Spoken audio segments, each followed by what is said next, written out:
Capítulo 7. El futuro de Corea, el futuro del mundo. La península coreana reescribe la historia de la humanidad. Soy una persona que echa de menos su ciudad natal. Tanto, que a menudo la visito en mis sueños. Queda mucho más allá de Seúl, es Jeonju, un lugar del territorio de Corea del Norte que tiene montañas y mares. Mi corazón, en todo tiempo y en todo lugar, va hacia donde hay amor y vida. Todos nacemos con el linaje de nuestros padres y, debido a que crecemos alimentándonos de su amor, no podemos olvidar a nuestros lugares de origen porque es allí donde el suelo está impregnado del amor de quienes nos procrearon. Por eso es por lo que, cuanto más envejecemos, más extrañamos nuestro lugar de origen. Partimos de allí, y allí debemos retornar. La gente no puede abandonar su esencia. En 2004 terminé mis actividades luego de 34 años en los Estados Unidos y regresé a la península de Corea, lugar acompañado por la fortuna celestial. No sabemos en qué preciso momento la madrugada se convierte en día ni en qué instante el atardecer se transforma en noche. Los humanos ignoramos las cosas del cielo y en qué momento suceden. Así ocurre también con nuestra vida. Los instantes que pueden decidir el éxito o el fracaso pasan sin que seamos conscientes de ello. Lo mismo acontece con los países. No podemos saber cuándo vendrá la buena o mala suerte a una nación. Igual que ello, los humanos no conocen la fortuna celestial, una fuerza que mueve el mundo y es el principio en torno al cual gira el universo. Aunque no lo sepamos, existe claramente algo llamado fortuna celestial, que obra la providencia de aquel que creó el mundo. El universo se mueve en exacta conformidad con un orden particular. Todos los seres del mundo poseen cierto principio desde antes de existir. Cuando viene un niño al mundo, abre los ojos y respira sin que nadie se lo enseñe. Nada ni nadie lo obligan a hacerlo, lo hace por sí solo. Lo que es por sí solo es una llave importante para resolver los secretos universales. Muchas cosas suceden por sí solas en la naturaleza, aunque en realidad, la expresión, por sí solas, no es apropiada. Dentro de los fenómenos naturales que aparentemente ocurren por sí solos, existe una direccionalidad del universo que no conocemos. Esa es la suerte del universo, lo que yo llamo fortuna celestial. Aún no podemos saberlo, pero en el proceso de los ciclos del universo habrá por cierto un inminente periodo de una suerte o de un destino de gran alcance. Si entendemos el principio por el cual la primavera sigue al invierno y esta a su vez es seguida por el verano, podremos prever el futuro que espera a nuestro país, Corea. Los sabios se alinearán con las leyes y el ritmo del universo. Quienes han dejado un camino en la historia han sido, todas, personas que se ajustaron a las leyes y al ritmo del universo. Cuando yo estaba en América solía pescar en el río Hudson, cerca de mi casa. Si bien desde niño he sido un excelente pescador, últimamente tengo días en los que regreso a casa desanimado por no haber pescado ni siquiera una carpita. Los peces tienen un periodo y una ruta de paso. Que haya agua no significa que siempre pasarán peces por allí. Ignorando esto, es inútil pasarse día y noche esperando con la caña en la mano. Lo mismo ocurre con la fortuna celestial. Si no tenemos un ojo para ver el futuro, no veremos la fortuna celestial, aunque esté delante de nuestros ojos. Necesitamos una percepción aguda, capaz de ver la fortuna celestial. La dirección de la civilización del mundo se ha venido desarrollando hacia Occidente. Es decir, la civilización continental de Egipto dio paso a las civilizaciones peninsulares de Grecia y Roma para luego desarrollar la civilización insular de Gran Bretaña. Luego se movió otra vez, ahora hacia el continente norteamericano. Continuó su marcha al oeste, cruzando el Océano Pacífico y llegando a Japón. Sin embargo, el traslado de la civilización humana no se detuvo allí. La fuerza que levantó enormemente al Japón se está trasladando ahora hacia la península coreana. La civilización humana se está preparando para dar frutos en la península de Corea. Si la civilización insular de Japón quiere conectarse con el continente, debe pasar, inevitablemente, por una península. Por supuesto, en Asia también están las penínsulas de Indochina y de Malasia. Pero ellas no poseen antecedentes suficientes como para heredar la civilización moderna. Únicamente la península coreana puede cumplir ese rol porque, entre otras razones, está en posición distinguida desde el punto de vista geopolítico. Separada por el Océano Pacífico, está de cara a Japón y a los Estados Unidos.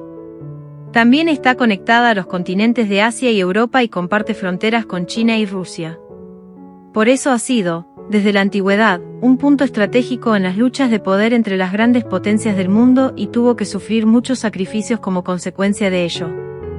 Durante la Guerra Fría, Corea luchó a muerte contra el comunismo.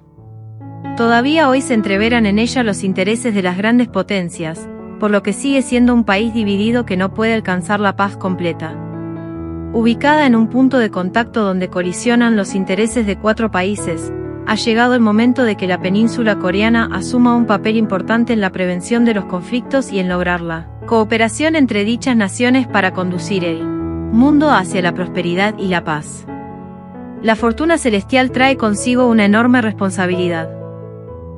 Ahora que la península de Corea la recibe, deberá desempeñar un papel similar al del Rulmin, asegurándose de que estos países no choquen entre sí, sino que cooperen estrechamente por el bien de la prosperidad y la paz global.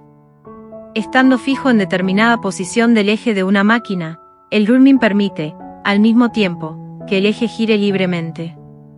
Manteniendo armoniosas relaciones con las grandes potencias, Corea debe ser precisamente el Rulmin que permita alcanzar la paz mundial. He venido haciendo intensos preparativos, desde hace mucho tiempo, para que cumpla ese papel. Apoyándome en las políticas de glasnost del presidente Gorbachov, apresuré el mejoramiento de las relaciones con la Unión Soviética y además, desde la segunda mitad de los 80, ayudé positivamente a las políticas de reforma y apertura de Deng Xiaoping en China. Comenzamos patrocinando el establecimiento de la Facultad de Ingeniería de la Universidad de Yanbian y luego de haber puesto los pies en territorio chino incluso. Después del incidente de la plaza de Tiananmen, cuando el capital extranjero huía de China sin cesar, invertimos cientos de millones de dólares en Wuzhou, provincia de Guangdong, haciendo muchos esfuerzos en respaldo a las políticas de reforma y apertura. No lo hice por razones económicas. Soy una persona religiosa, no un hombre de negocios. Una persona religiosa es alguien que prevé los días por venir y se prepara para el futuro. Rusia, China, Japón e incluso los Estados Unidos deben cooperar entre sí e ir desarrollando nuevas relaciones en torno a la península de Corea, que a su vez debe convertirse en el eje de la paz mundial. Cuando me puse a trabajar para mejorar las relaciones con la Unión Soviética y China, descubrí que ni siquiera existía algo tan básico como diccionarios de idiomas chino y ruso. ¿Qué podemos llegar a hacer juntos si desconocemos la lengua del otro?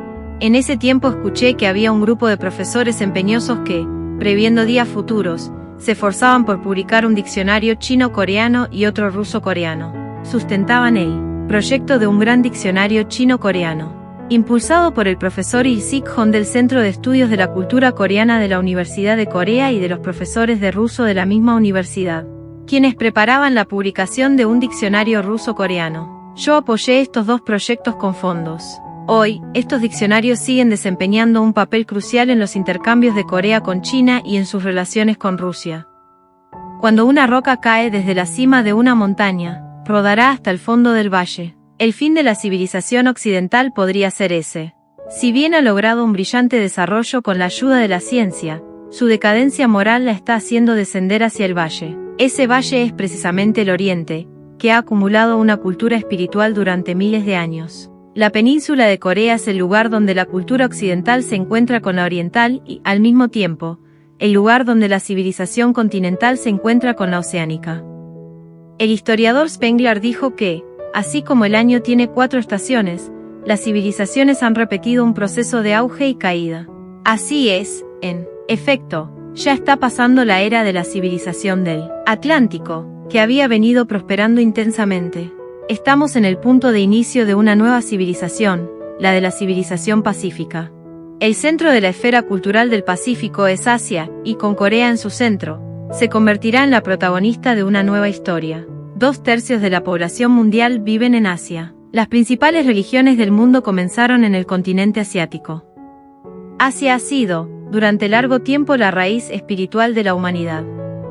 En un futuro cercano, la civilización occidental y la oriental se fusionarán en la península de Corea. El mundo continúa cambiando rápidamente. La fortuna celestial se acerca a nosotros cada vez más rápido. En un tiempo de cambios, durante el cual el mundo vira completamente, la península de Corea debe realizar los preparativos necesarios para cumplir fielmente el enorme rol de conducir al mundo. Hay que terminar con un pasado teñido de prejuicios y egoísmo, y debemos saludar la era entrante con una mirada clara y un nuevo corazón.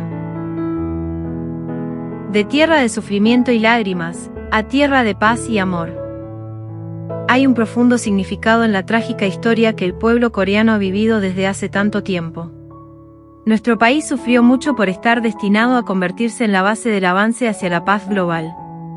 Si Corea puede ocupar un lugar central en el mundo es porque ha soportado tribulaciones y adversidades durante muchos años. Somos un pueblo que ha experimentado innumerables dificultades, pero nunca hemos hecho enemigos ni odiado a nadie. Varios de nuestros vecinos nos infligieron padecimientos, pero nunca llegamos a ser enemigos irreconciliables. En el pueblo coreano late un corazón capaz de perdonar a sus enemigos.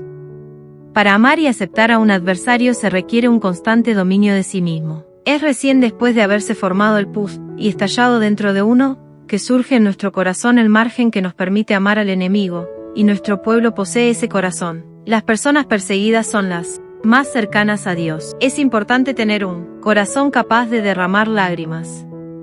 Quien normalmente no las derrama, lo hará si pierde su país. Se aferra a Dios y llora amargamente.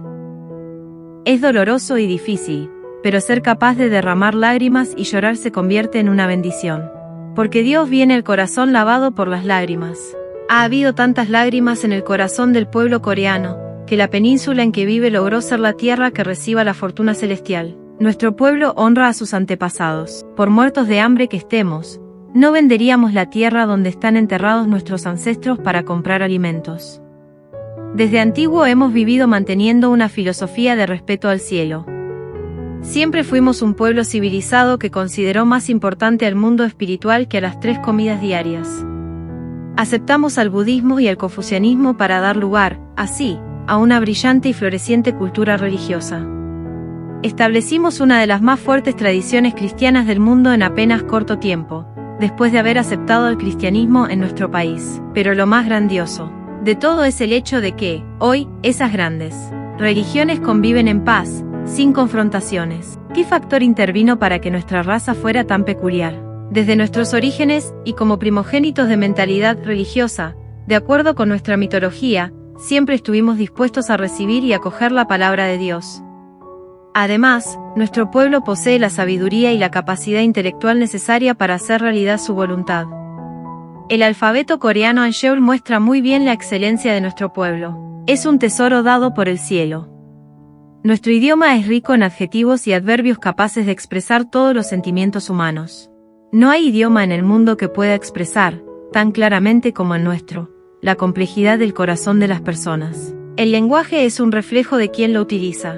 Si el lenguaje es sutil, el corazón de quien se expresa también lo es. Qué maravilloso es el alfabeto Hangeul que usamos. Adoro la expresión, Hunmin Jeoneum, que fue su nombre original. Significa, sonidos correctos para la instrucción de la gente. Corea es el único país cuyo alfabeto tiene un significado tan hermoso. La excelencia de Hangeul se ha hecho aún más evidente en la era digital. Es asombroso que se puedan escribir todos los sonidos de este mundo a través de simples combinaciones de sus vocales y consonantes. Desde hace más de 30 años vengo diciendo a nuestros miembros extranjeros que aprendan coreano como preparación para el futuro próximo. Recientemente, el término Hallyu, o la coreana, fue acuñado por periodistas chinos para describir la rápida propagación de la cultura popular coreana en China y otros países asiáticos que, además, desean aprender coreano. Actualmente hay muchas personas en Japón, Mongolia, Vietnam, África y en general, en todo el mundo, que saben hablar coreano. Esto no es ninguna casualidad. El alma habita en el lenguaje. La razón por la que los japoneses se esforzaran tanto, durante su ocupación, en eliminar el idioma coreano fue para destruir el alma del pueblo. El hecho de que muchas personas hablen coreano significa que nuestra alma se está expandiendo ampliamente. Nuestra influencia cultural se ha elevado hasta ese grado. El pueblo coreano tiene la particularidad de no querer ser una carga para los demás. Cuando yo estaba en América, pude sentir su carácter obstinado. Si bien en los Estados Unidos hay varios y buenos tipos de redes de seguridad social, a los coreanos no les gusta depender de ellos. No buscan recurrir a los fondos del gobierno. Más bien quieren ganar dinero con su propio esfuerzo para criar a sus hijos a gusto y atender bien a sus padres ancianos. Hasta tal punto los coreanos tienen una fuerte mentalidad independiente. Ese temperamento se manifiesta también en los misioneros que salen al mundo. No tienen ningún temor en ser enviados a un país extraño.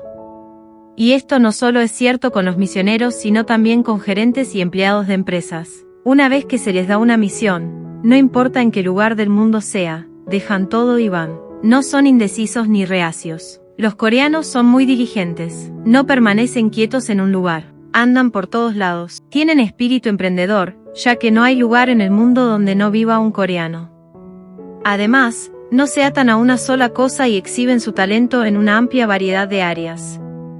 Si se topan con un obstáculo en un área, no se desalientan, más bien corren a buscar con coraje otra cosa, con gran capacidad de adaptación. Cuando hay una gran fiesta en el pueblo, la gente se agolpa y pelea para conseguir los mejores asientos.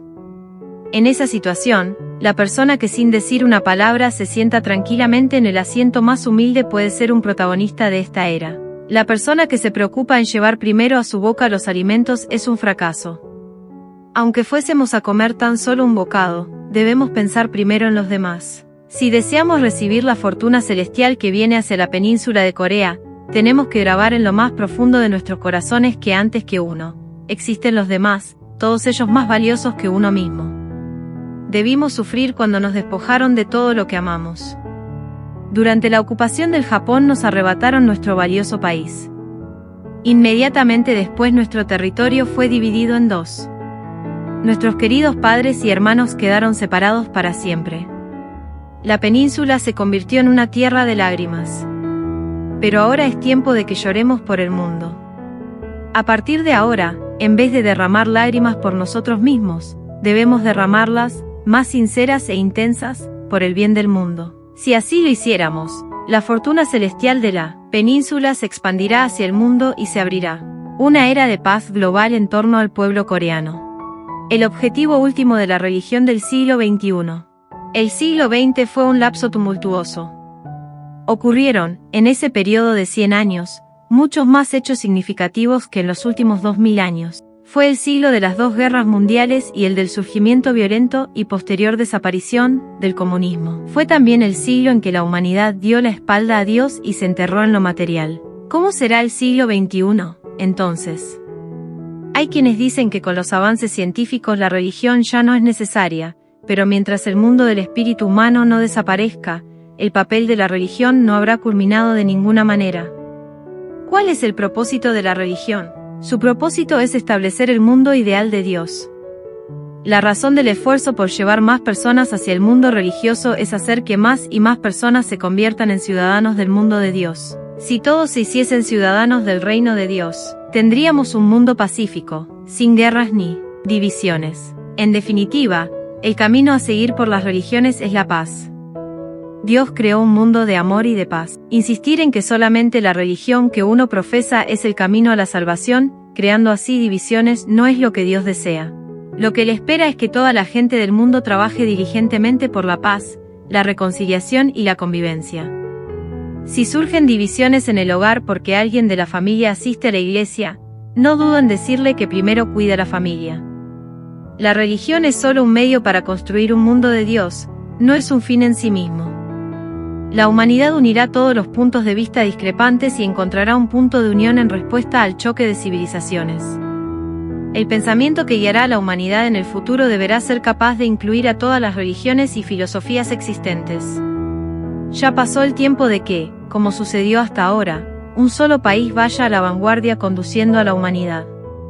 La era del nacionalismo también pasó. Si seguimos como hasta ahora, en que las personas de la misma religión o raza se agrupan junto a sus iguales, la humanidad no podrá evitar más guerras. Si no trascendemos nuestros hábitos y tradiciones, jamás llegará una era de paz. Ninguna ideología, filosofía ni religión que hasta el presente haya influido en la humanidad, será capaz de establecer la paz y la unificación venideras. Deberá surgir un pensamiento que vaya más allá del budismo, del cristianismo y del islamismo. Esta es la razón por la que, durante las últimas décadas, he dedicado toda mi energía a llamar a la gente a trascender sus denominaciones y su religión. Hay más de 200 países en el mundo. Cada uno posee fronteras que los separan de los otros, pero los países separados entre sí por fronteras no durarán eternamente. Solo la religión puede trascender los límites nacionales.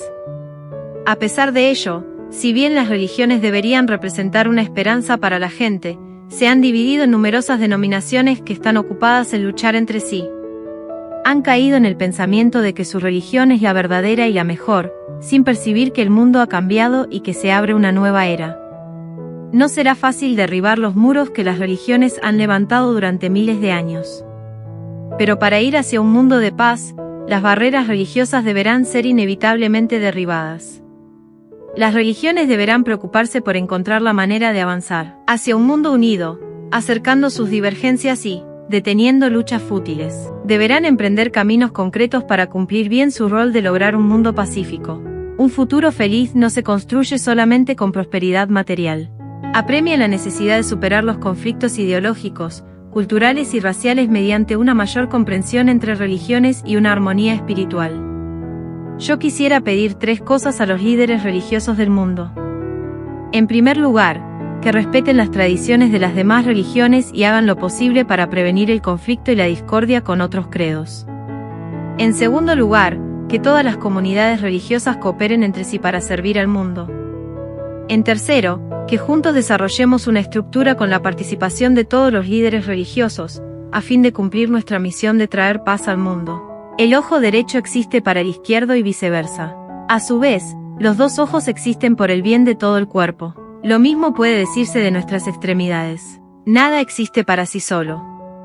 La religión tampoco existe para sí misma, sino para el amor y la paz. Una vez que se logre la paz mundial, la religión ya no será necesaria. Su objetivo último es lograr, en este mundo de la realidad, una comunidad humana llena de amor y de paz. Esa es la voluntad de Dios. No es fácil lograr que el corazón de una persona se llene de anhelos de paz. Para que eso suceda hay que enseñarlo una y otra vez, constantemente. Por eso me dedico a proyectos educativos.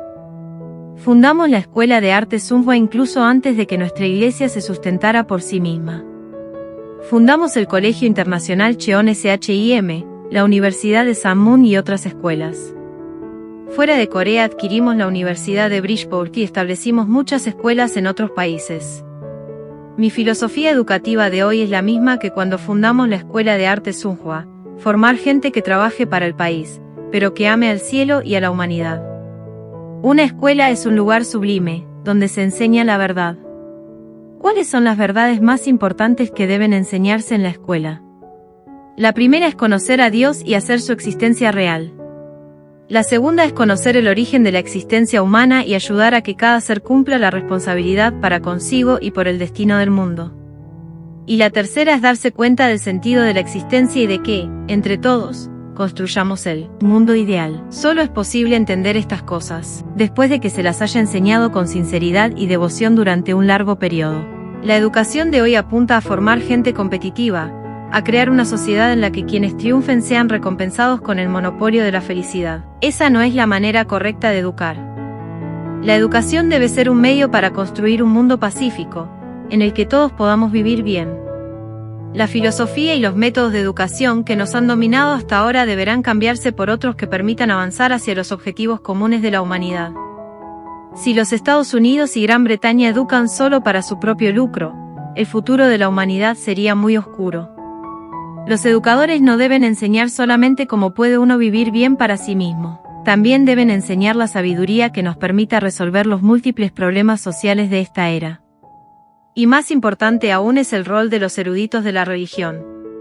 Lo que ellos deben enseñar no son las teorías complejas de su propia religión ni de su superioridad, sino la sabiduría de amar a la humanidad y de aportar a la realización de un mundo pacífico. Si ellos no toman la iniciativa de enseñar a nuestros descendientes el principio de que todos somos hermanos y que el mundo es una sola familia, no podremos tener expectativas de un futuro feliz. La más importante de las sabidurías es conocer el corazón de Dios y su ideal. Por esta razón, el papel de la religión sigue siendo importante en este siglo XXI, cuando la ciencia tecnológica parece calar el cielo. Por consiguiente, todas las religiones deben entender con exactitud el camino a seguir por la humanidad y cesar inmediatamente todas las luchas, grandes y pequeñas, que se hagan por beneficio propio. tampoco deben pelear para justificar su reputación. Las religiones deben aunar su sabiduría, y combinar sus energías y trabajar diligentemente para construir el mundo ideal. Deben olvidar ese pasado manchado de luchas y odios y resolverlo pacíficamente. De otro modo, por más que nos esforcemos, no tendrá fin. Los religiosos, cuya misión es conducir a la humanidad hacia el mundo ideal, no deben olvidarse, ni por un momento, que ellos mismos son los apóstoles de la paz. La obra de la creación se expresa mediante actividades culturales, previendo que los Juegos Olímpicos de Seúl, 1988, serían un festival de la paz que alteraría definitivamente el viejo orden mundial de la Guerra Fría. Convoqué a esta ciudad a miembros de cada país para esa ocasión. Los miembros ayudaron a guiar a los atletas y a las delegaciones de sus países. Los mandé a alentar a sus atletas, a que les obsequiaran recuerdos de su visita a Corea y a que les llevaran cosas para comer. Como tenía previsto, la China y la Unión Soviética participaron en los Juegos, conformando un festival de la paz donde congeniaron el bloque comunista y el mundo libre. El día de la ceremonia de apertura fui al Estadio Olímpico de Hamsi, me senté en la tribuna popular y observé con mucha alegría esa fiesta de paz y confraternidad. Inmediatamente después de los Juegos Olímpicos, y con la energía recibida de ellos, fundé el equipo de fútbol profesional de Ilbachunma. Habiendo ganado ya varios campeonatos, están construyendo su fama. Años más tarde, compré el equipo de fútbol Club Atlético Sorocaba y fundé el Centro Deportivo Nueva Esperanza de Brasil, cuna del fútbol samba. Son clubes, todos ellos, a los que continuamos operando en la actualidad. La razón por la que formé especialmente equipos de fútbol es porque me gusta ese juego en particular. Desde niño me gustó hacer deportes. Durante un tiempo hice boxeo y algo de artes marciales tradicionales de Corea, pero cuando tuve más edad el deporte que busqué fue el fútbol. En mis días de colegio solía correr diligentemente por el estadio de la escuela pateando la pelota. Ahora disfruto viéndolo. Cuando se celebró la Copa del Mundo en Seúl coloqué en línea, frente a mí, 3 televisores y observé con interés todos los partidos que se transmitían. En particular no me perdí ningún partido de los que jugó Corea. El fútbol es una maqueta de la vida. Por bien que yo sepa llevar el balón, si aparece alguien del equipo contrario más rápido y hábil, en el acto me quitará el balón y mi esfuerzo no habrá servido de nada. Si logro pasar bien y patear al arco, perfecto. Pero si la pelota rebota contra el poste y se acabó. A mí me tocará cuidar bien del balón, pero para anotar un gol no alcanza conmigo solo. Como le sucede a Jisung Park, se necesita un compañero que sorpresivamente le haga un pase soberbio. También se necesita alguien tan perseverante como Jeong-pyo Lee, que cortará el juego del equipo contrario. Pero la persona más importante es el director técnico, que desde el costado del campo observa al equipo en su conjunto. No entra a jugar ni anota goles, pero su fuerza es mayor que la de todos los jugadores juntos. El director técnico es exactamente como Dios, ve el mundo de un modo que nosotros no podemos ver y nos envía señales, así como el técnico ve aquello que los jugadores no pueden ver. Si los jugadores siguen bien las indicaciones, ganarán 100 partidos de 100 jugados, pero por más que el técnico dé indicaciones, si un jugador no es muy atento y juega como le plazca, definitivamente complicará el resultado del partido. El fútbol es un deporte en el que se compite para derrotar al oponente, pero también tiene una influencia significativa en promover la cooperación y la paz entre las naciones. Si bien los Juegos Olímpicos son el festival mundial de los atletas, los televidentes que siguen la Copa del Mundo son el doble de los que miran las Olimpiadas. Eso nos da una idea de cuánto a la humanidad le gusta el fútbol. Además, tiene, apenas con una simple bola, el poder de proveer un espacio de armonía que trasciende países, razas, religiones y culturas.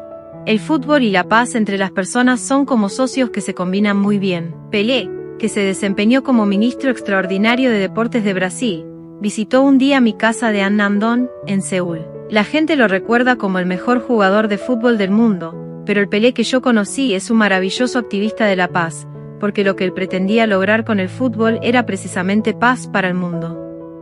Cuando me conoció, se rió y me dijo, una vez fuimos a jugar un partido a Gabón, en África, cuando el país estaba en guerra.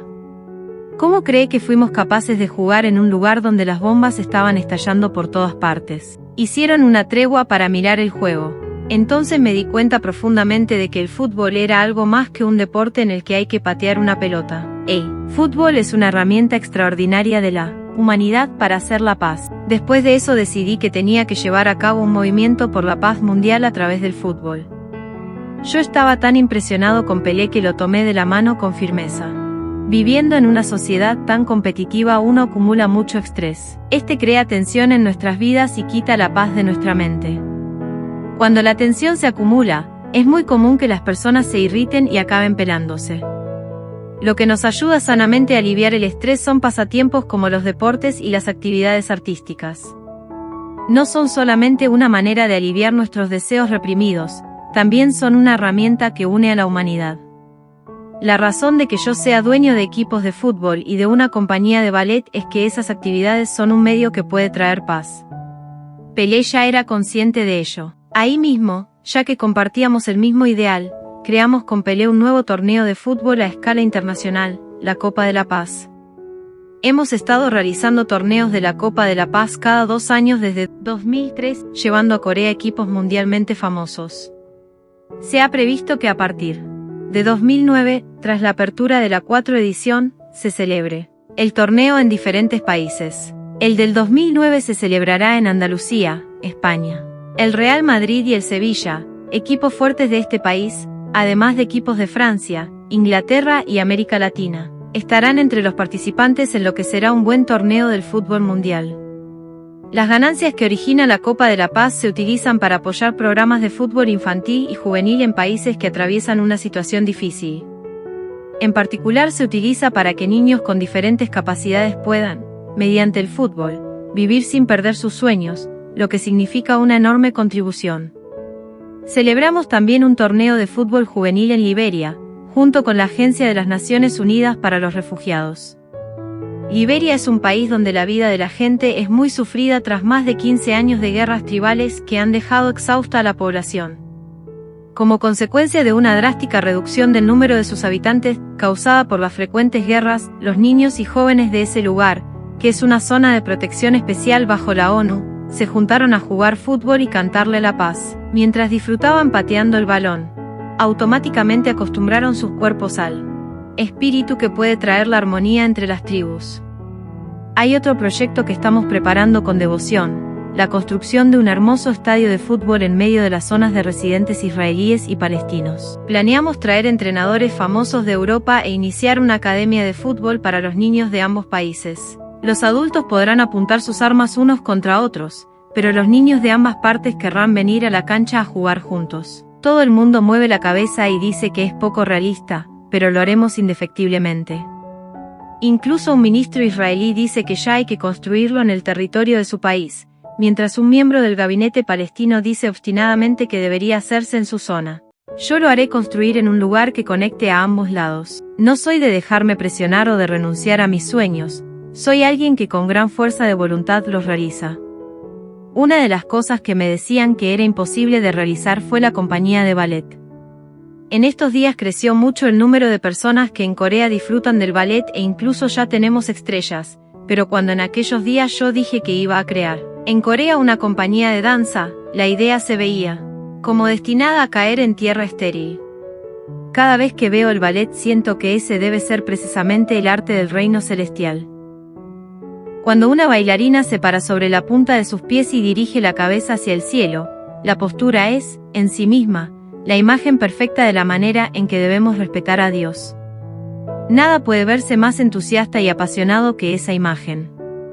El ballet es el arte supremo para expresarle a nuestro amor, utilizando los hermosos cuerpos que ha dado al ser humano.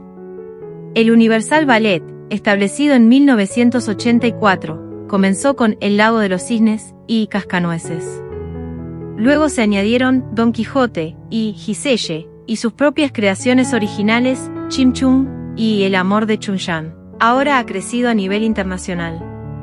El Universal Ballet recibe invitaciones desde los escenarios más famosos del mundo y sus bailarines son elogiados por su armoniosa combinación Oriente-Occidente, ya que a las características propias del ballet occidental se le suma una belleza interior única de Corea. El Universal Ballet tiene una academia en Washington, D.C. También fundé la Orquesta Sinfónica de Nueva York y el coro internacional New Hope Singers. El arte se asemeja a la obra creadora de Dios.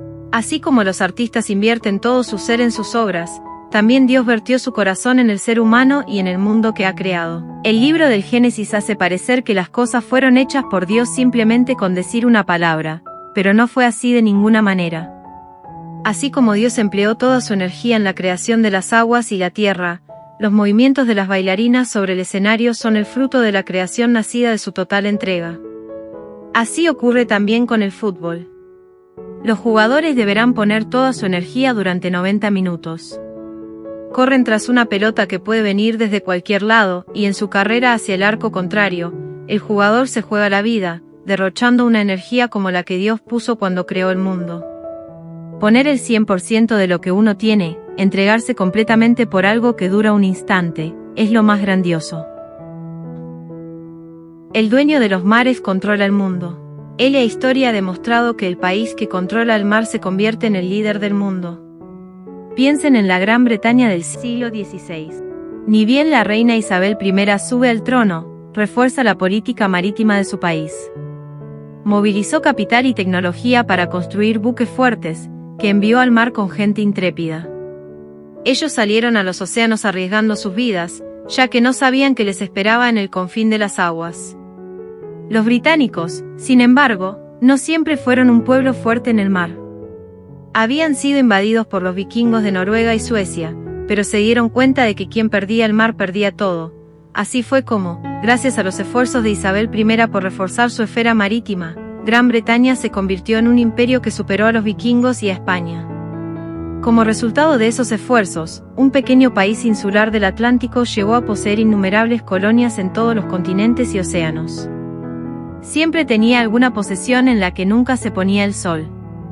Centrada en el Reino Unido, la civilización occidental desarrolló la tecnología científica.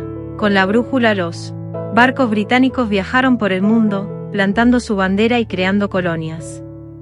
A medida que desarrollaban sus conocimientos y su tecnología se adueñaban del mundo. Pero el Oriente, incluida Corea, es diferente.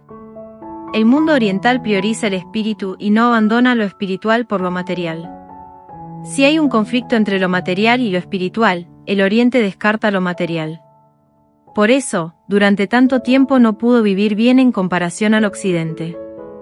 El espíritu no siempre estará dominado por la materia. Mientras la civilización materialista de Occidente transita por el sendero de la degradación, la oportunidad viene a Oriente.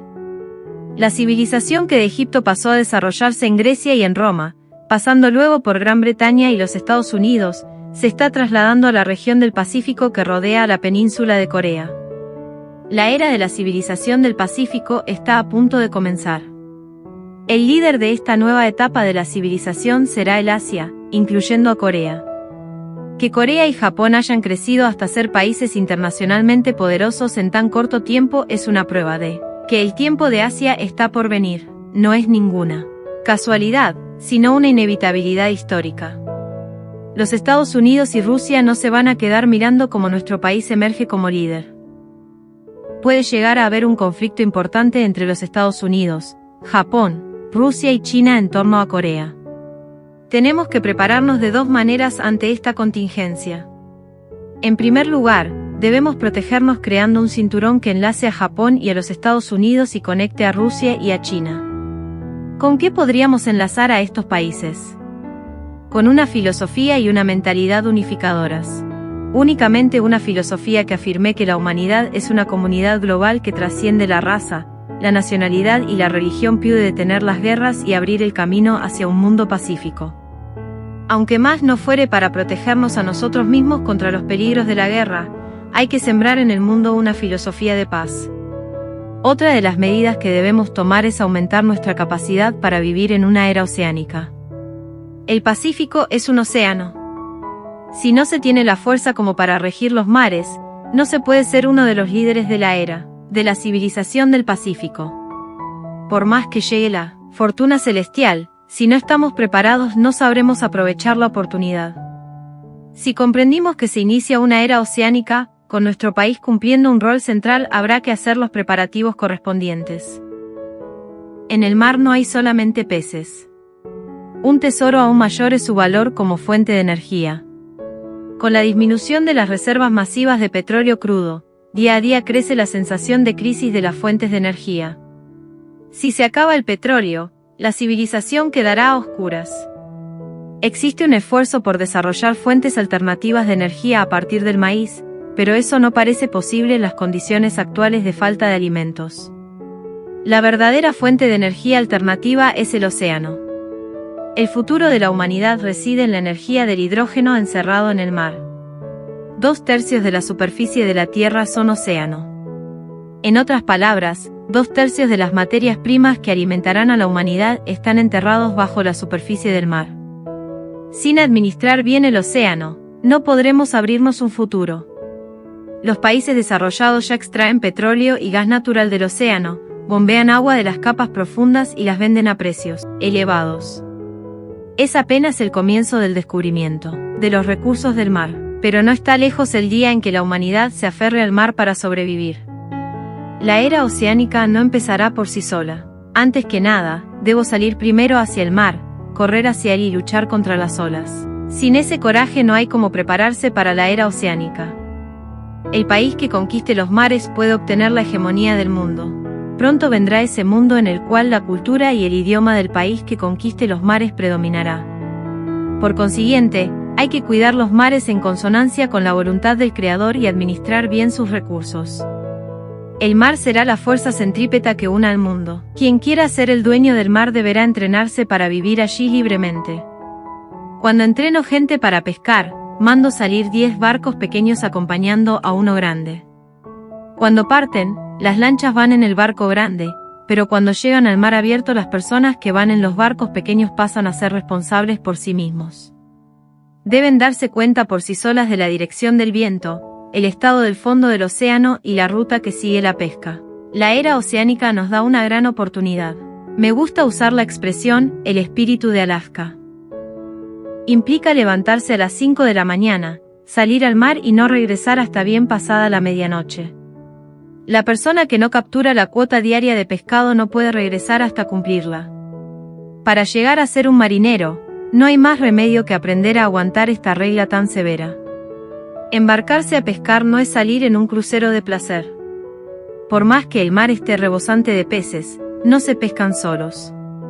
Se requiere un conocimiento especializado y mucha experiencia. Uno debe saber, además, cómo reparar una red y cómo atar la cuerda del ancla. Una vez que alguien recibió ese intenso entrenamiento, no solamente será un buen pescador, sino que además crecerá como un líder capaz de conducir a otros y sabrá superar un nuevo entorno a donde quiera que vaya. Entrenarse en la pesca es formarse como líder. Para obtener la hegemonía del mar hay que tener barcos y submarinos que puedan abrirse camino por los mares del mundo. Corea ya es una potencia naviera. Por tener la suficiente capacidad para llegar a ser una nación marítima, ahora solamente necesita incrementar el número de personas que puedan salir directamente al mar.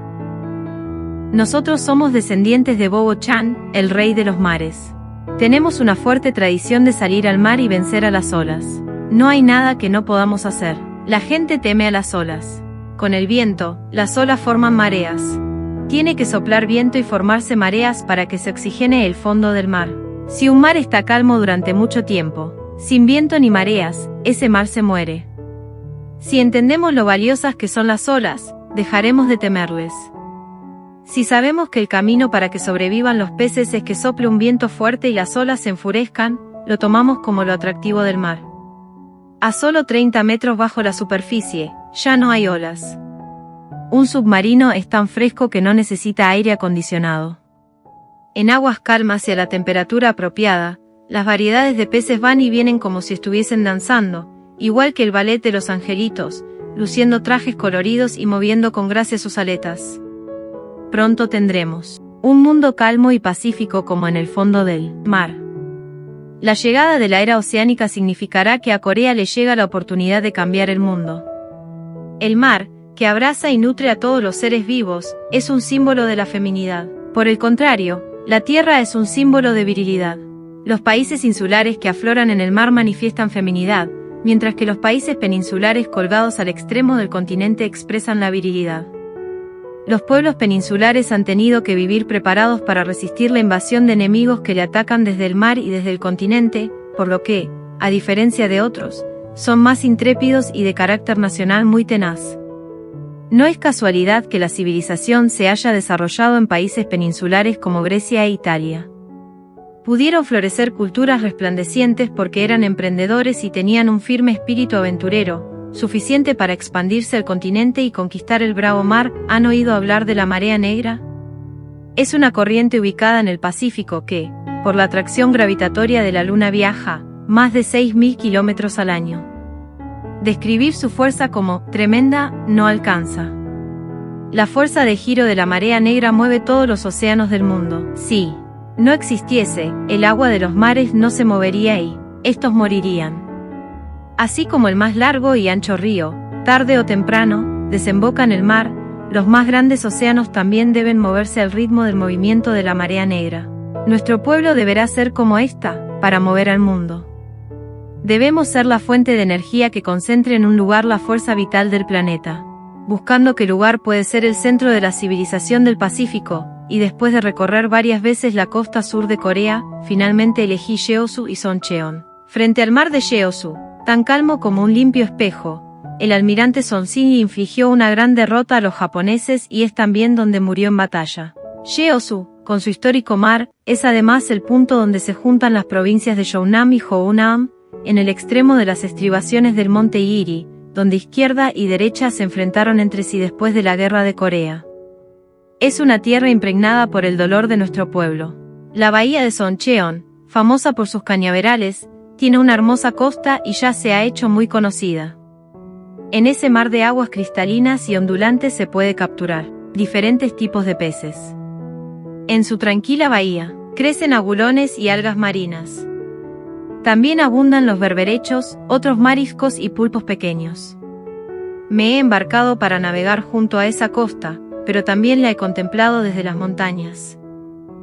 Es una tierra hermosa, a la que no le falta nada para ser el centro de los preparativos para la era oceánica venidera. Actualmente estoy impulsando el desarrollo de la costa sur de Corea, con base en Jeosu. Como parte de los preparativos recorrí varias de sus islas, incluida la de Jeomun, y he vivido allí durante meses. He adoptado como maestros a las personas que han vivido allí por décadas, cultivando la tierra y viviendo de la pesca. Estudié todo en detalle, durmiendo y comiendo en posadas humildes. Nunca estudio solamente con la boca, recorro todo yo mismo para verlo con mis propios ojos. Por eso, ahora sé qué tipo de pez se puede capturar, qué clase de redes hay que echar y en qué zona del mar, donde crece cierto tipo de árboles y hasta en qué casa de la isla vive un anciano que sufre de parálisis. Lo aprendí todo. El día que terminé de investigar la costa sur, invité a subir a mi avión al alcalde local, que me había ayudado plenamente por ese entonces, y lo llevé conmigo a Alaska. Como me había enseñado todo lo que sabía, yo quería devolverle el favor enseñándole todo lo que yo sabía. Salimos juntos a pescar, pues, y le enseñé qué tipos de peces hay en Alaska y cómo se hace para pescarlos. Por poco que sepa sobre algo, me siento cómodo si lo comparto. Poco después de comenzar a promover Jeosu, la ciudad fue elegida sede de la Exposición Marítima Internacional que se celebrará en el año 2012. La Expo, junto con los Juegos Olímpicos y la Copa del Mundo, se encuentra entre los 3 festivales de mayor alcance mundial. Durante los 6 meses que dure la Expo 2012, 154 países miembros de la Oficina Internacional de Exposiciones, BIE, realizarán todo tipo de exhibiciones. Esto centrará la mirada del mundo sobre Jeosu y hará converger allí la tecnología y la cultura de los países desarrollados. ¿Alguna vez vieron la imagen de las nubes de verano pasando a una velocidad asombrosa? Una vez que las nubes se acoplan al viento, cruzan sobre las montañas y los mares con gran rapidez. No pueden vacilar. De manera similar a esas nubes, el mundo se volcará con todo su potencial hacia Jeosu y la península de Corea. Estoy planificando conectar todas las islas de la costa sur con puentes y construir condominios donde marineros de todo el mundo puedan alojarse y alimentarse. No serán condominios para diversión. Quiero hacer que los norteamericanos, alemanes, japoneses, brasileños y africanos que estén pescando en diferentes barcos puedan comer y dormir en una misma casa y comprendan que somos todos miembros de la misma familia humana. La era oceánica será, al mismo tiempo, la era del espacio. En un futuro no muy lejano la tecnología aeronáutica se convertirá en una necesidad absoluta, pero entonces será demasiado tarde para que Corea tenga lista su industria espacial. He preparado un parque industrial aeronáutico en Gimpo y nos estamos preparando para construir, con nuestras propias manos, los mundialmente famosos helicópteros Sikorsky. Llegará el día en el que helicópteros con el escudo Daewoo de Corea vuelen sobre los mares y bajo los cielos del mundo. Un simple diente de león es más precioso que el oro. Los tres grandes problemas de la sociedad moderna son la contaminación, la preservación del medio ambiente y los alimentos. Si se descuida cualquiera de ellos, la humanidad se extinguirá. La Tierra ha sido dañada a más no poder. La avaricia ilimitada por los bienes materiales ha provocado una polución del aire y del agua que daña a toda la naturaleza e incluso ha menoscabado la capa de ozono que nos protege. Si continuamos así, la humanidad caerá en la trampa de la civilización material que ella misma construyó y terminará desapareciendo. Durante los últimos 20 años he actuado para proteger y preservar la región del Pantanal de Brasil. El Pantanal se encuentra en su mayor parte en Brasil, pero también abarca parte de Bolivia y Paraguay. Es el humedal más extenso del mundo y está registrado en la UNESCO como Patrimonio de la Humanidad. Estoy promoviendo una campaña ambiental mundial para preservar la vida del Pantanal tal cual Dios la creó. El Pantanal, vasta región donde el agua, la tierra, los animales y la vegetación conviven en un único conjunto, es un lugar verdaderamente interesante, con palabras simples, tales como hermoso y fantástico, no se lo puede describir ni justipreciarlo. Las fotos aéreas de la zona son tan hermosas que constituyen una de las colecciones de fotos de mayor venta en el mundo. Es un tesoro de la humanidad. Es el albergue de especies tan raras como el mono capuchino de cuello blanco, el mono aullador, el papagayo, el jaguar, la anaconda y el caimán. La flora y la fauna del Pantanal y la cuenca del Amazonas existen hoy tal como lucían en el momento de la creación. El Pantanal muestra el estado original de todos los seres. El hombre ha destruido innumerables especies que Dios creó. Muchas especies de plantas y animales se han extinguido a causa de la codicia humana. Pero en el Pantanal todavía permanecen en su forma primigenia. Estoy planificando un museo de aves y otro de insectos en el Pantanal, así como restaurar especies extinguidas y reconstruir formas originales de la creación. Además de hábitat para innumerables plantas y animales, el Pantanal es una fuente importante de oxígeno para el planeta. Es el pulmón de la Tierra, la esponja de la naturaleza y una reserva de gases de efecto invernadero. Pero ese Pantanal se va deteriorando, año tras año debido a la industrialización del Brasil. Si se destruye la región del Amazonas, fuente de provisión de oxígeno a la Tierra, el futuro de la humanidad será oscuro. En una superficie que duplica la del Japón, en las lagunas del Pantanal viven unas 3.600 especies de peces. Entre ellos está el dorado, pez de este color que llega a pesar más de 20 kilogramos. Cuando un dorado mordía mi anzuelo yo sentía que mi cuerpo era arrastrado hacia el río. Cuando comenzaba a recoger la línea con todas mis fuerzas, saltaba en el aire con sus escamas de oro brillando al sol. Incluso después de brincar fuera del agua varias veces le quedaban fuerzas para seguir peleando. Es tan fuerte que parece más bien un oso o un tigre. Los lagos del Pantanal están siempre limpios. No importa lo que se tire al agua, se limpia tan rápido como el rayo. La razón es que viven allí varias especies diferentes de peces, cada una de las cuales se alimenta de algo distinto. Conviviendo de una manera intrincada, devoran todo lo que ensucia el agua. El acto de alimentarse es en sí mismo el trabajo de limpieza del agua. Eso es lo diferente a nosotros. El propósito de la vida de los peces no es vivir para sí mismos, viven unos para otros, limpiando su entorno y transformándolo en un ambiente agradable. El dorso de las hojas del aguapé del Pantanal queda negro de tantos insectos que se pegan a él. Si solamente hubiese insectos, el aguapé moriría, pero al haber peces que se comen a esos insectos, allí pueden vivir todos, los insectos, el aguapé y los peces. Eso es justamente la naturaleza. Ninguna criatura vive para sí misma, unos viven por y para otros. La naturaleza nos enseña esta grandiosa lección. Por muchos peces que haya en el Pantanal, si se continúa pescando con tanta frecuencia, la población ictícola disminuirá. Para proteger a los peces hay que hacer piscicultura. Cuanto más valiosos sean los peces en el pantanal, más granjas de peces hay que desarrollar. No solo hay que criar peces, también insectos, aves y mamíferos. La cría de insectos ayudará a aumentar la población de aves. Al ser un lugar que proporciona un entorno en el que estas especies pueden ser criadas, el pantanal cobra todavía más valor. No solamente los peces abundan en el pantanal. A la ribera de sus ríos crecen árboles, de piñas, plátanos y mangos. El arroz crece tan bien, que es posible obtener 3 cosechas al año, incluso sembrándolo en campos sin agua. El suelo es tan rico que no es necesario contratar gente para cultivar porotos y maíz, basta con lanzar las semillas en la tierra. El ñandú, que puede ser visto caminando lentamente sobre sus amplias praderas, es tan fuerte que una persona podría montar en su lomo. Un día viajábamos en lancha por el río Paraguay y paramos en la casa de un poblador a orillas del río. Enseguida percibió que tendríamos hambre y de su huerta nos trajo una papa dulce del tamaño de una sandía. Nos dijo que, si sacaba una y dejaba enterrados los restos de la planta, seguiría obteniendo fruto de ella varios años más. Viendo que las papas dulces pueden cosecharse sin necesidad de sembrar cada año, sentí un fuerte deseo de difundir eso en los países escasos en alimentos.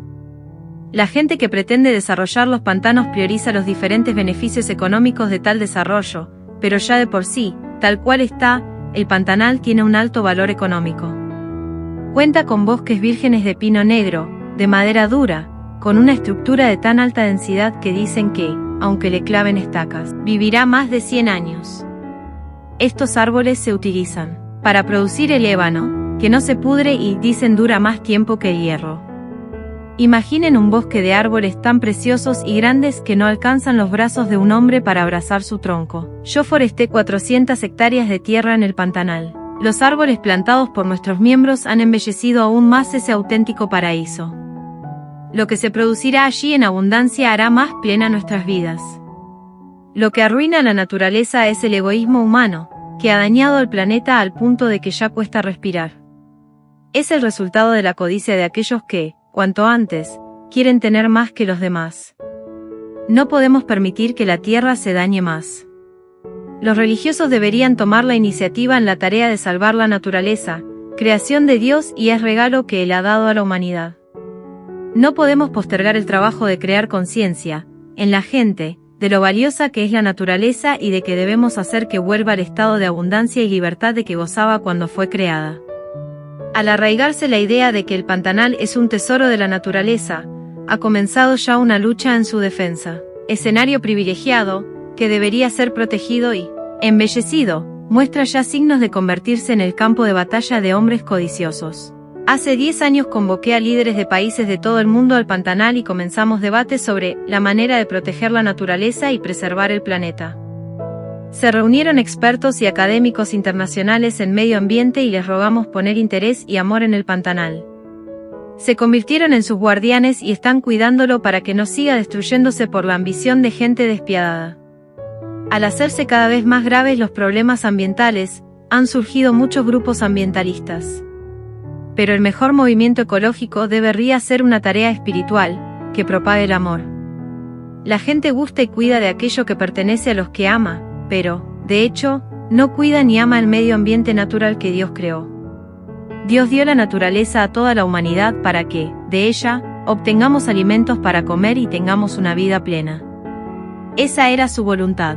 La naturaleza no es algo descartable, para usarlo yo solo y luego tirarlo. Es la base para que todas las generaciones de nuestros descendientes puedan alimentarse de manera permanente y se apoyen en ella para vivir.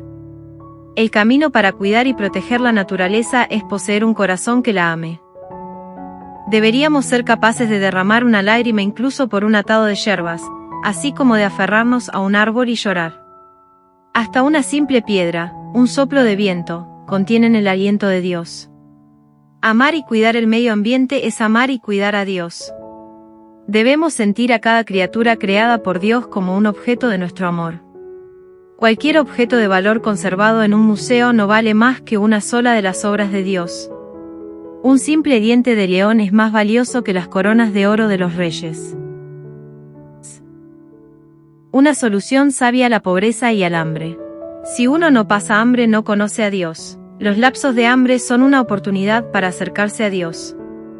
Cuando alguien está muerto de hambre y se acerca a otra persona, se preguntará, ese no será mi hermano.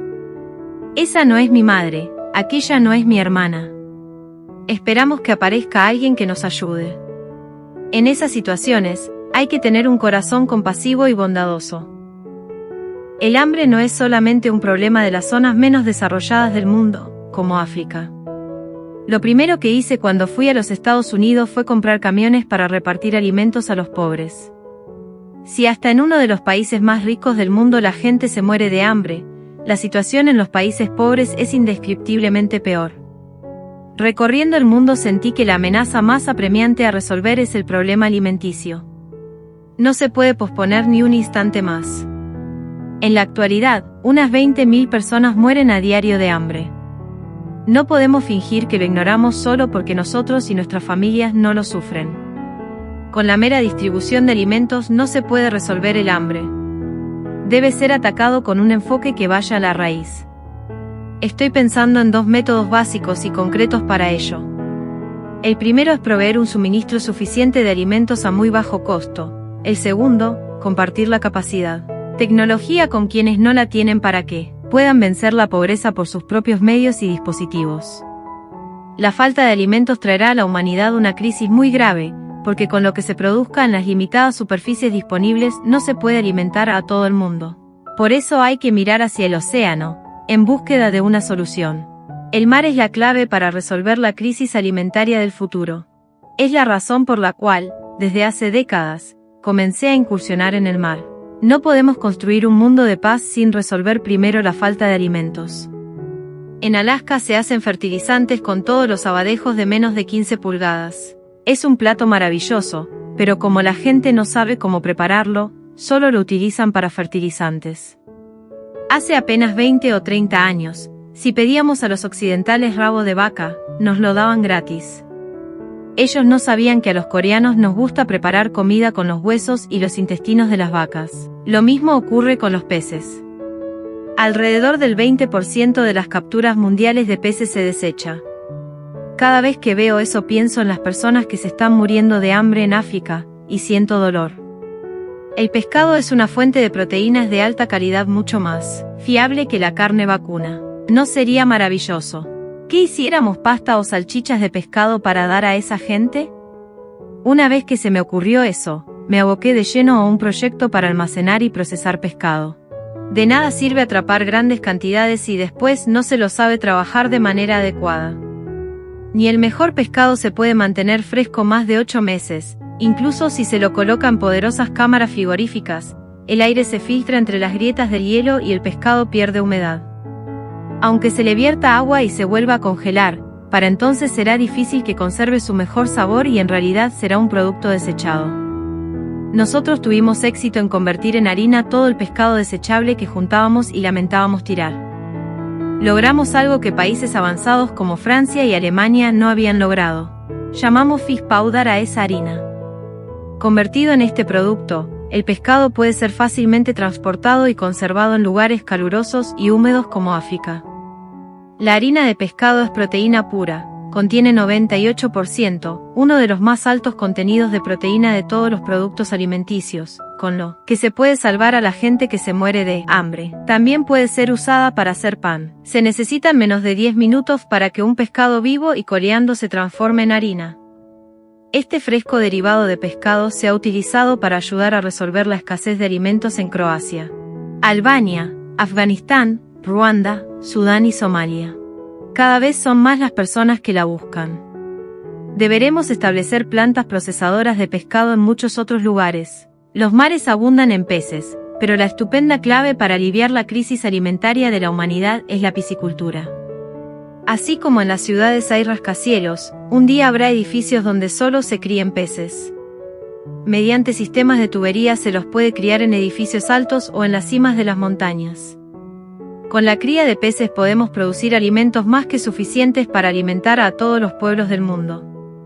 El mar es una enorme bendición que Dios nos ha dado. Cuando salgo al océano me concentro completamente en la pesca y el rostro se me quema hasta quedar negro. A veces pescaba esturión, otras veces pez aguja. Una razón por la que los pesco personalmente es que luego puedo enseñar a quienes no saben pescar. Llevaba al río a pobladores de Sudamérica que no sabían pescar y pasaba varios meses allí, enseñándoles mi manera de capturar. Yo recogía en persona las redes y pasaba 3 o 4 horas enseñando a desenredarlas. Para asegurar el suministro adecuado de alimentos a un bajo costo hay que explotar el último depósito de tesoros de la humanidad, el mar y las extensas praderas aún vírgenes. Hacerlo no será tan fácil como decirlo. Hay que ir a lugares tan calurosos y húmedos que al cuerpo le cuesta moverse. Solamente será posible si se trabaja con diligencia y devoción. El desarrollo de las grandes praderas de las regiones tropicales no es fácil de lograr sin una pasión y una devoción que expresen amor por los semejantes. Jardim, en Brasil, es un lugar muy incómodo para vivir. El clima es muy caluroso e insectos de los que ni se sabe el nombre lo pican a uno sin previo aviso. En ese lugar me hice amigo de los pájaros y adopté a las serpientes como amigas. Ni siquiera podía calzarme zapatos allí. Andaba descalzo, sintiendo la tierra colorada del jardín bajo mis pies, exactamente igual que un campesino. Cuando capturaba peces en el río era un pescador, más, uno podrá estar calificado para dominar a la selva virgen recién cuando escuche decir a los pobladores locales, ese sí es un buen campesino, ese sí es un pescador. No es algo que puede hacer alguien que pretenda dormir 8 horas en una cama limpia y confortable, comer 3 veces al día y tomar una siesta bajo la fresca sombra de un árbol. Esto sucedió cuando estábamos desarrollando nuestro proyecto en el Paraguay. Un grupo de nuestros miembros y yo vivíamos en una pequeña choza que compramos en Olimpo. Tenía un solo baño, que cada mañana debíamos turnarnos para usar. Me levantaba a las 3 de la mañana, hacía un poco de ejercicio y salía a pescar. Como consecuencia de esto, los miembros que estaban conmigo sufrían bastante. Era habitual preparar la carnada bien temprano, antes de que pudieran despegar los ojos. Pero para salir a pescar había que pasar por varias estancias ajenas. A veces, en la oscuridad, no podían abrir rápido el portón. Yo los miraba y les gritaba, ¿qué están haciendo? Grité con tanta fuerza y ferocidad que hasta yo me asusté. Debe haber sido muy difícil para los miembros.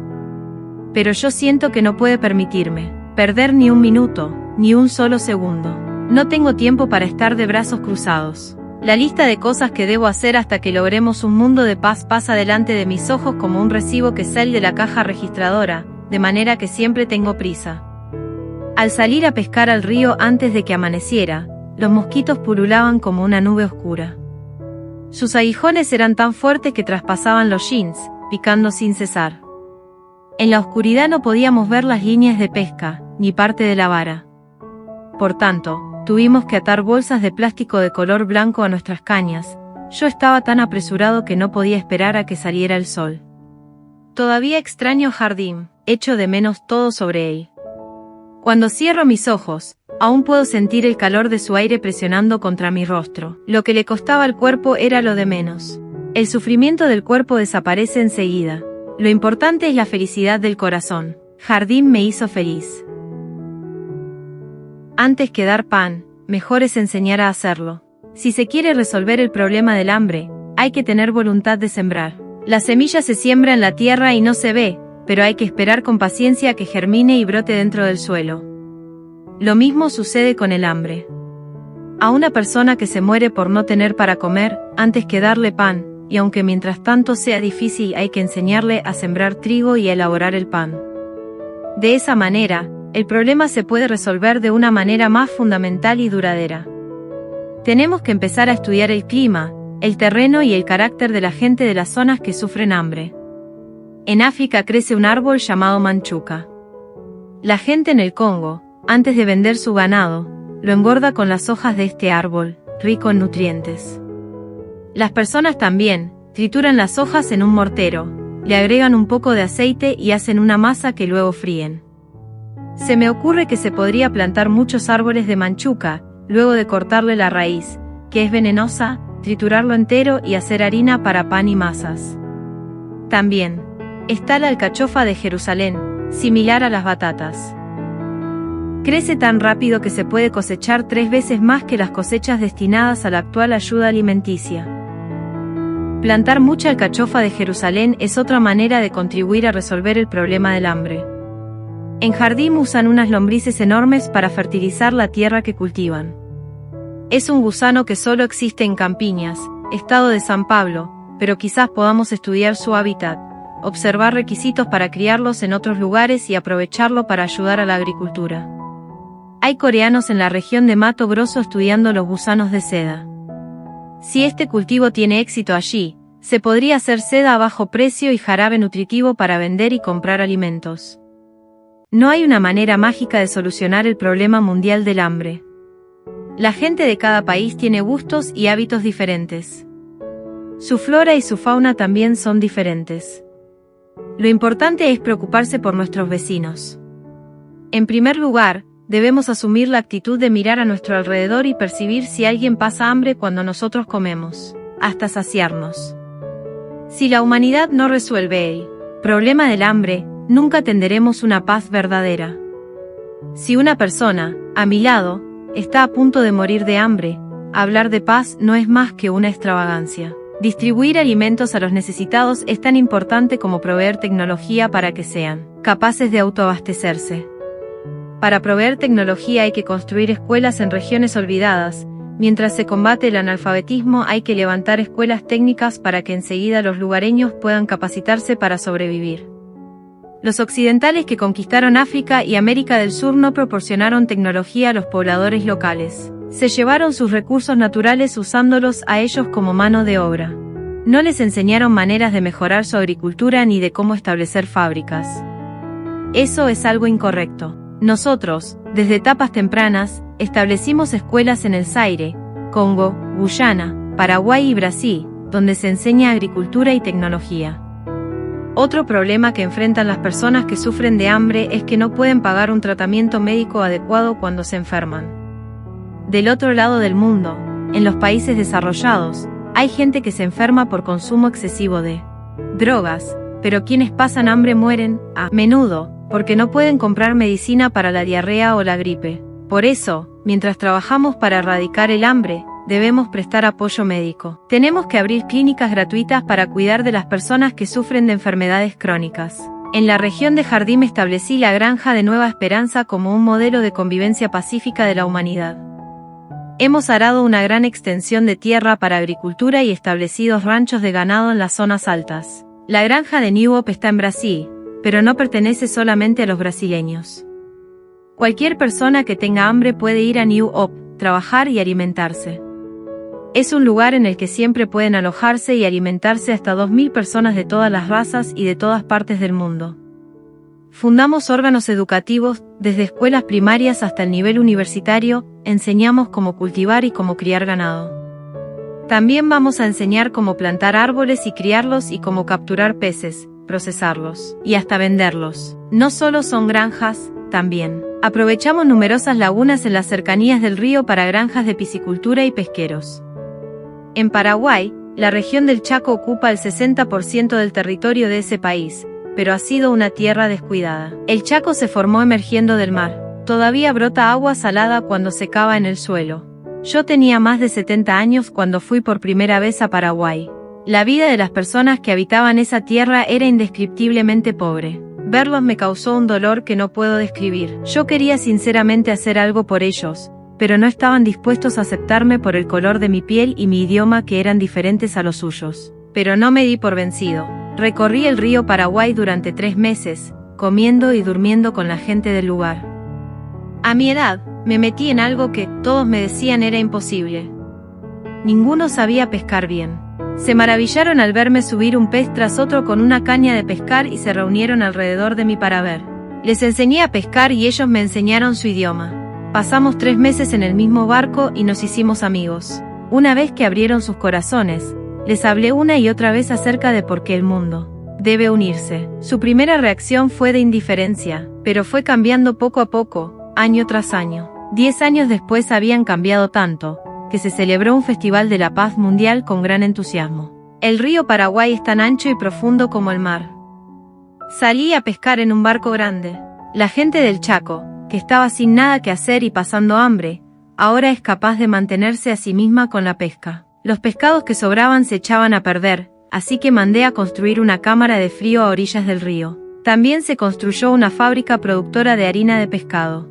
Los que tienen miedo de embarcarse trabajan en la cámara para almacenar y vender el pescado. Ya no sienten desesperación ni sufren a causa del hambre. Sin embargo, resolver el problema de alimentarse para sobrevivir no significa que la paz sobrevenga inmediatamente. Tras resolver el problema del hambre hay que implementar programas de educación sobre la paz y el amor. Levanté muchas escuelas en lugares como Jardín y el Chaco. Al principio la gente no enviaba a sus hijos porque estos les ayudaban a arriar el ganado. Como resultado de haberles convencido, hablándoles en reiteradas ocasiones de que no podrían progresar si no recibían una educación escolar, aunque fuera bueno ser amigos del ganado, ha crecido mucho el número de alumnos. Les mandé construir fábricas de industria liviana para que manufacturen productos de tecnología simple. Les va bien con la cría del ganado, de modo que, para poder trabajar en la planta, los alumnos comenzaron a ir a la escuela con diligencia. Todos somos responsables por la gente que muere de hambre en el mundo. Tenemos que tomar la iniciativa de ayudarlos.